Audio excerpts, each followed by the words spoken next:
వీలైనప్పుడల్లా గుంటూరు డివిజన్లోని రైళ్లకి పట్టిన దుస్థితి గురించి మాట్లాడుతూ ఉంటాం. చాలామందికి అది ఏదో పట్టణ విషయంలాగా చూసుంటారు, మన వీడియోలు చూసిన వాళ్ళు కూడా.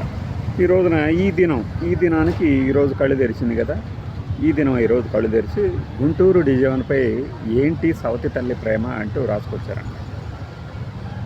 ఒక 60 బోగీలు అధునాతన, అంటే కొత్త బోగీలు వచ్చినా కూడా డివిజన్ కోసం అని చెప్పి, డివిజన్లో నడిచే రైళ్ళ కోసమని వేరే జోన్లకు తరలిచ్చేశారట. మరి దీన్ని ఏమంటారు? సవతి తల్ల ప్రేమ కూడా కాదు ఇది. అసలు డబ్బులు పిండుకొని దరిద్రపు బోగీలకి జనాలకి అటాచ్ చేయడం. First class AC, second class AC, Guntur Repalle fast passenger చూడండి. రేపెల్ల సికింద్రాబాద్ ఫాస్ట్ ప్యాసింజర్ చూడండి. ఒక మామూలు ఏసీ బోగీని 3 ఉండేదాన్ని 2 చేసేసి దానిని సెకండ్ ఏసీ అనమాట. ఆ టాయిలెట్స్ అలానే తగలబడతాయి, కంపు కొడతా ఉంటుంది ఒక్కోసారి. లాస్ట్ టైం జర్నీ చేసినప్పుడు ఫిర్యాదు కూడా చేశాం మొన్న పండగ. ఈరోజు జర్నీ కూడా అయిపోయిన తర్వాత ఎప్పుడో మెసేజ్ వస్తుంది ఎక్కడా ఏంటి అని చెప్పేసి. ఇలాంటి దుస్థితి ఎన్నిసార్లు మనం వీలైతే అన్నిసార్లు చెప్తూనే ఉంటాం. మా డివిజన్లో వాళ్ళకి ఉన్న రైళ్ళన్నీ పీకేసేసి ఫాస్ట్ ఎక్స్ప్రెస్లు పెట్టామని చెప్పేసి, ఆ టైమింగ్స్ ప్రజలకు అనుగుణంగా ఉండే వాటిని ప్రజా రవాణా వ్యవస్థ అంటారు. కానీ మాకు ఈ మార్గంలో ఈ టైంలో అయితేనే ఈ రైలు నడుస్తుంది అంటే దానికి తగినట్లుగా రైళ్ళు ఎక్కడం ఉండదు కదా. ఈ దినంలో అంటే ఈయన రాసుకొచ్చిన ఒక 60 బోగీలు వస్తే అన్నీ ఇక్కడే పడేసి ఉన్నాయి. పల్నాడుకి కానీ సింహాద్రికి కానీ 8కి పెట్టలేదని అంతవరకు రాసేసి ఊరుకున్నాడు. అదొకటే కాదు, కేవలం బోగీల గురించి కాదు ఈ సమస్య. అసలు ఇంత నిర్లక్ష్యం ఏంటి? ఉన్న రైళ్ళని పీకేసేసి ప్యాసింజర్ రైళ్ళు అనేవి లేకుండా చేసి ముక్కుపిండి వసూలు చేస్తా. రిజర్వేషన్ ఛార్జీలు ఎట్లా ఉంటాయి ప్రత్యేకంగా చెప్పక్కర్లా, అందరికీ అనుభవమే.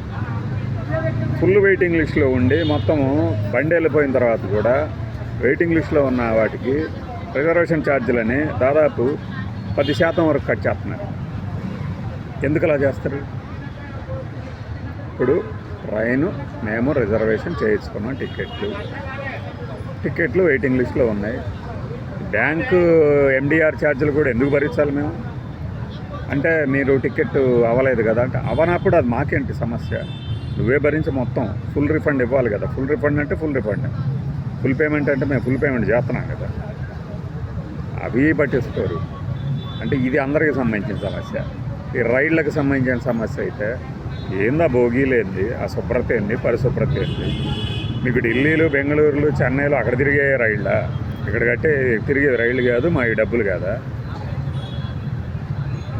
అక్కడెక్కడో ఒక 6 ఏళ్ల క్రితం ఎప్పుడో ట్రైన్ ఆలస్యంగా వచ్చిందని చెప్పి లక్నోలో ఆ అమ్మాయి మైక్రోబయాలజీనో బయోకెమిస్ట్రీనో ఎంట్రన్స్ మిస్ అయింది చెప్పి 7 లక్షలు 7 ఏళ్ల తర్వాత జరిమానా కట్టారు కదా.